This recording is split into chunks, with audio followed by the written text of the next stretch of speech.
and welcome to Conquering Mount Scrapmore with Brenda. I'm Brenda, and today we're going to show you how to make crumb trees. This is a cute little idea that I came up with to use up my crumbs, and I've got a bunch of green crumbs here and a few browns and some low volume for the background. To get rid of all your crumbs and make cute little novelty blocks. So come on in a little closer. I'll show you how to get this done. It's going to be a lot of fun. And everybody's crumb tree is going to look uniquely theirs. So come on in. So this is the tree pattern you're going to find in the description below. And there's 4 different trees because I decided I didn't know what size strings and crumbs you had, so I figured you knew that best and you could decide which novelty fun block you can make. Now this one here finishes at 3 inches. This is 2 inches. These are little 4-inch, I believe they're 3.5 inch blocks. And this one is a 1.5 inch block, right? So I mean, they're all tiny little blocks. They're novelty blocks that you would throw into a scrappy, crazy quilt, and you would have fun with these. Now, as I was drawing this out, but what happens is when I draw out these patterns on graph paper, I always end up, because we bought 14 by 8.5 drafting paper. Well, the scanner only takes in, you know, 8.5 by 11, right? So this I end up with a bunch of these. Now, these do not have the seam allowance. They're basically just I hand drew them. I knew I have to do a seam allowance, so that's okay. So what I'll do is I'll work with one of these, but this is what you have, and this might be a little easier for you to follow if you're not really familiar with foundation paper piecing. So let's get started here. I'm going to grab just one of these, and what I'm going to do is I'm just going to grab a little brown trunk. So I've got browns. I've got 2 of my browns. Usually I do more of these at a, I do 2 or 3 at a time. So I'm just going to line this up along here, and I'm going to get a small piece of white, or 2 small pieces of background, and I'm going to cut them a little oversized because I know I've got to have a 1/2 inch on either side, right? So, or a 1/4 inch on either side. So I'll just cut it like that. That's going to be big enough. Now, I'm going to lay this and this together, and I have to have it right there, but I'm going to put it on the other side. So I want one, I want one and this to line up like that. So you can, all you have to do is hold it up to the light, and you can see how, like, where this piece is, right? So the only piecing now that you want to do is you just want to drop this down, and you have a little bit, 1/4 inch, yes, you have more than a 1/4 inch down, and you want to, of course it's going to jam. This one's got to go to the shop next, I just know it. Okay. Now you want to go 1/4 inch past that line, right? Because you want to make sure that the pieces are now sewn that way, right? So what you're going to do is you're going to pull it apart, and you're going to finger press this over. Now, this is a little shy. Oh dear. I might have to start over. I might have to start over. Yes, I will. I'll have to start over. Cut!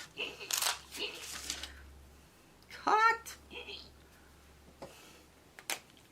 Okay, so this is too small, so I'm going to go with a much bigger piece. And hopefully, okay, that piece I put on was too small, so the one beside it's going to be too small as well.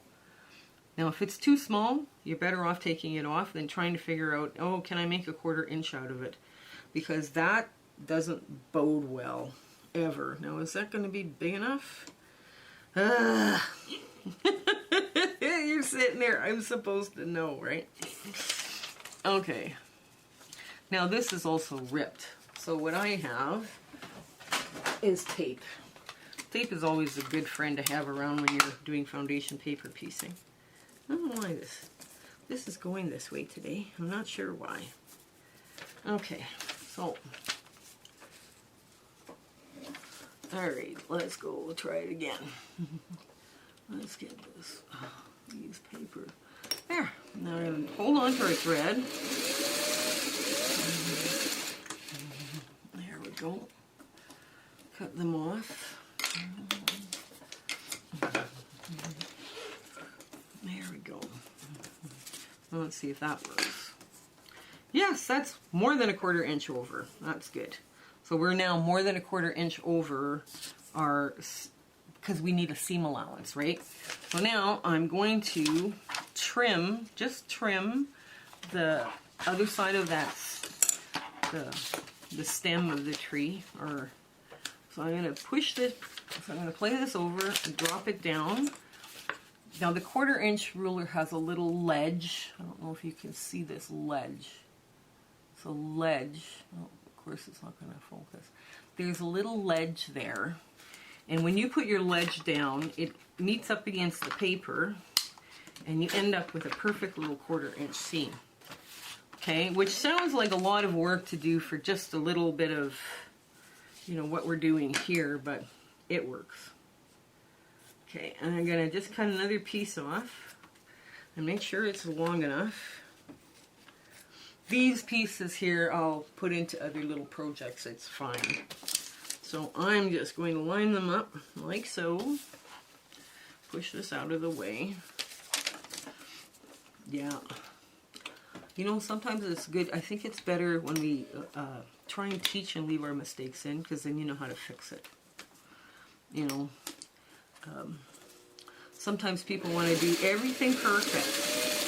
And you know, they won't put a video out unless it's done perfectly. Well, if you're beginning to learn how to quilt or beginning to learn how to foundation paper piece, you need to know that you can either, you know, get your stitch ripper out or whatever. So there's our little trunk of our tree, or the stem of the baby tree or whatever. So now we're going to, again, trim it.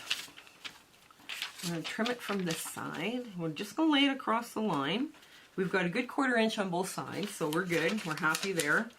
And we're now going to just trim to make our first line for our base of our tree, right? So now we're going to need a piece that's a 1/2 inch, 1/4 inch on either side. Now this would work. I would prefer something a little bit bigger myself. And I think I'm going to go this way. And it's a really cute, bright Jan Kingwell fabric here from a Lolly. So I'm just going to put that up here and have it go right across. And get all this stuff out of the way.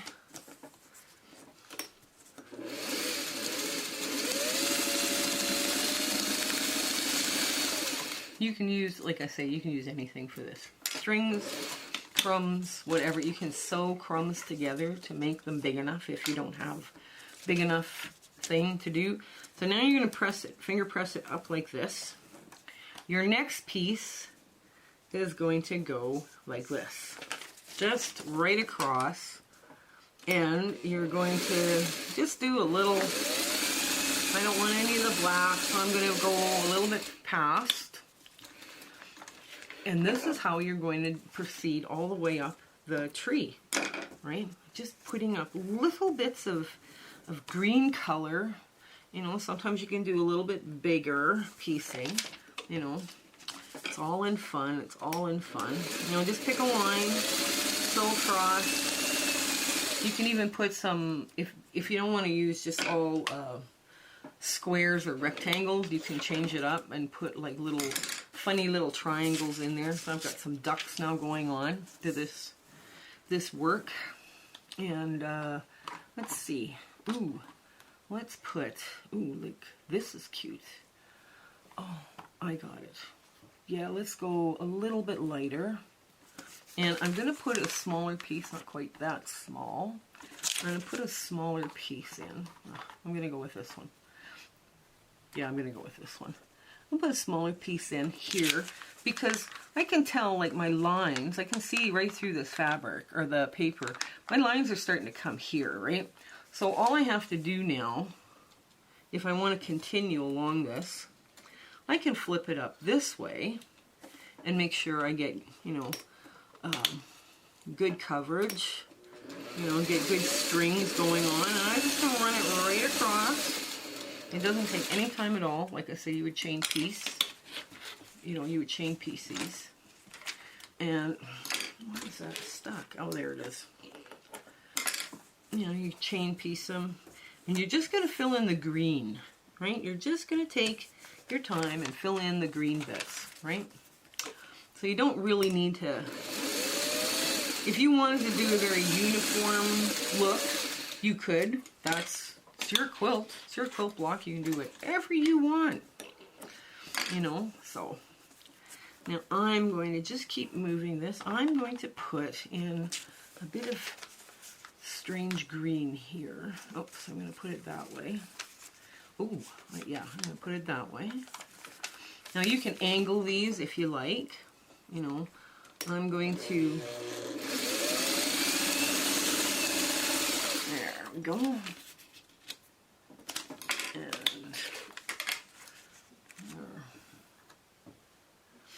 And last one, and I want it to be right there. There we go. Oh, is that going to be big enough? Let's get something a little bit bigger. Let's get something a little bit wider. There we go. So, now, actually you can do this with any foundation paper piece pattern that you like, that you really, you know, think is really cute. You know, you can just put strings in instead of, or strings and crumbs in instead of full pieces of fabric. So now I've got all my tree covered, and I've got a good, you know, 1/4 inch all the way. Like even these pieces here are 1/4 inch on either side. So what I'm going to do, I'm going to move all the little green bits. Yes, we're going to move all the green bits. I pulled out enough to make like 9 trees. Okay, so now we're going to go back to the background color. But first, we're going to trim this. We're going to trim this. I'm going to put my little handy dandy, almost invisible thing down. And I'm going to fold as I go. And I'm going to fold as I go all the way up, right to the peak. And I'm just going to fold this paper. And I'm going to pull back my fabric. They're nice and flat. I'm trying to keep everything flat while you're pulling. There we go. So now, if you have the longer add a 1/4 ruler, like I have one that's like 12 inches long, I mean, you can pull it out for this bit if you want. But you also just go like this. And there you are. You got the one side done, and I'll show you what it looks like on the front. But now you can see where it's starting to become tree-like. Now we're going to do the other side. And there we're going to go right to the peak, line this up, just like so. These are really cute when they're done. And they're such a unusual little novelty block for a quilt, you know, especially if you're, you know, you're getting rid of your not orphan blocks, because I was told there's no such thing as an orphan block. They're just blocks waiting for quilts to find them. But if you're doing a little orphan block, I mean, it's cute having these little novelty blocks in there, you know, and people just, they ooh and ah over them. Like I say, you've increased your wow factor by doing stuff like, little stuff like this. So, okay, there, I get that, make sure that's all good. Yes, it is. Okay, now I put my add a 1/4 ruler down, and I make sure it's all down. There we go. All right, now, my tree should look like a tree, right? There we go. It should look like a tree. And now I'm going to add my pieces of like along the outside edge, right? So I'm going to, let's see, I'm going to cut off the selvage of this first. This is just scrap I pulled out. And what I would do sometimes, I would pull out my low volume strings to make this block, actually is what I would do. But for today, we're not doing it that way. Now I want to make sure I have a good 1/4 inch. So I'm going to cut this like so. There we go. And I'm going to cut it in half. And now I'm going to take one side and I'm going to line it up so it's a 1/4 inch over on this end. And yeah, that's a good side down. And we're just going to stitch along this block on one side.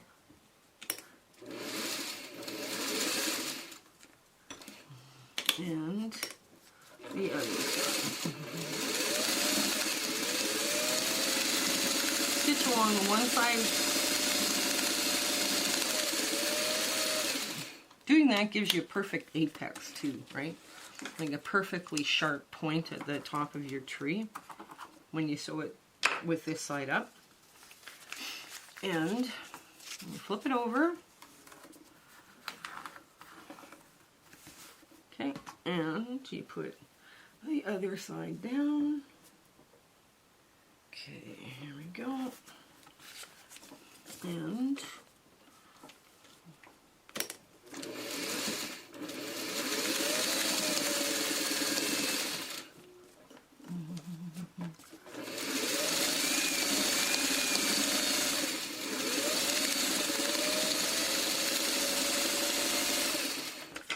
okay, so now you're going to square this up.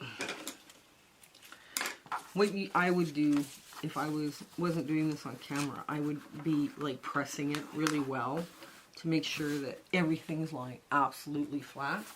Then I would turn it over, and I would want to make sure I got a good 1/4 inch from my paper. So I'm putting my 1/4 inch line right on the edge of my paper, right?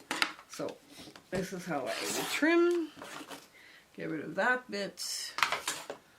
Turn it, get rid of the other bit with my, there we go. Oh, that's a bit bigger. I'll save that. 1/4 inch. So on that 1/4 inch, that paper is right there. And at the base, a 1/4 inch. Now, there is argument about whether or not you would take the paper off. You would peel the paper off. At this time, I would not peel the paper off because that's not how I was taught to do it. This is all bias edge along here. If I'm going to take the paper off, I'm going to stitch around this edge to make sure that it's not going to stretch or anything before I peel the paper off. And that's very quick. You would just do it within that seam allowance. And there, pivot at the edge. This technique is called stay stitching, and this will help prevent the edges from stretching. And you just sew like 1/8 of an inch seam or around just to avoid the stretching. While it's on the paper, it's not going to stretch. Okay, and there we go. We're going to take this and peel off the paper, and this usually comes off really quick, just like that. So let me get the paper off this and I'll show you what we've got. Okay, we're done our crumb tree, and I want to show you a mistake I did. Now, I didn't realize I did this when I did it, but as soon as I took all the paper off, I was like, dang. So I'm going to get my cameraman to show you the bottom of each side of the tree. One part of the tree is not covered. Now I've already fixed the other side, so I'm going to show you in a second how to fix the side that's not covered fully, right? So what I've got is a little piece of the exact same fabric, right? Just here, and what I've done is I've finger pressed the edge under, right? Just like that, right? So now, what I'm going to do is I'm going to lay this across my fabric, just like this. That little hole is going to be covered up, and I am going to just wing it, because I can. It's my sewing room, and my block, and I'm going to cover up that hole. Hang on. Of course, everything decides to go all campy wampus. So I'm going to just run my stitches up and along that edge like this. Now I'm going to get my cameraman to hold on to this again and show you what first step I've done. Okay? And this is what they call, it's kind of poverty piecing, but it's also a repairing. So this is the side I'm going to get him to show you.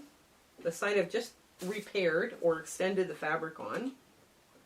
Okay, now let me finish that.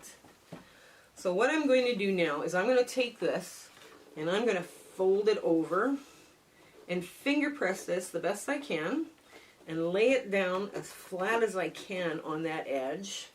And now I'm going to flip it so I know where my stay stitching is. And I'm just going to go up a little bit from where I started.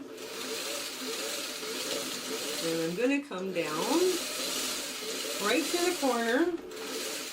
Okay. There we go.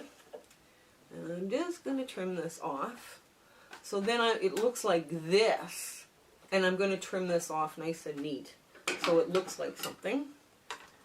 There we go. And that is how you fix the edge of your foundation paper piecing. Can I get my cameraman to show you that again?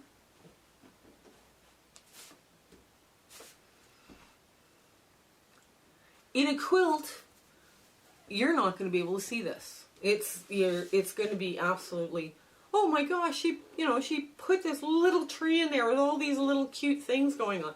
Yeah, they're not going to see the fact that I've repaired both sides of it because I didn't realize I had cut my fabric short. That's what's happened.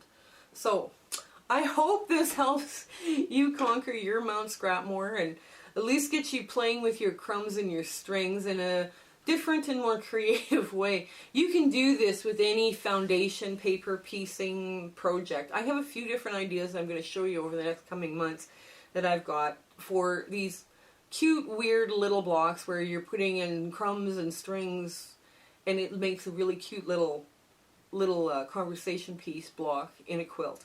So come on back next week. I hope you have a fabulous week ahead, and I hope everything goes right for you in your life. So we'll take care and see you next week. Bye! Thank you for watching our video today. We are just overjoyed with how our channel has grown. And we would like you to share, like, and subscribe these videos with your friends and other people. This is one of the quilts that we are considering at this time to do a sew-along for. It is a crazy original scrappy design that was made with too much coffee and too many granola bars, and it's a lot of fun to do. And it is a really good scrap buster. So share, like, subscribe, tell your friends about us. Our plan for 2022 is 2 different sew-alongs for sure, and 2 different case studies. And we're going to try and do a thing on grouping on strings and crumbs, and then another one on curves.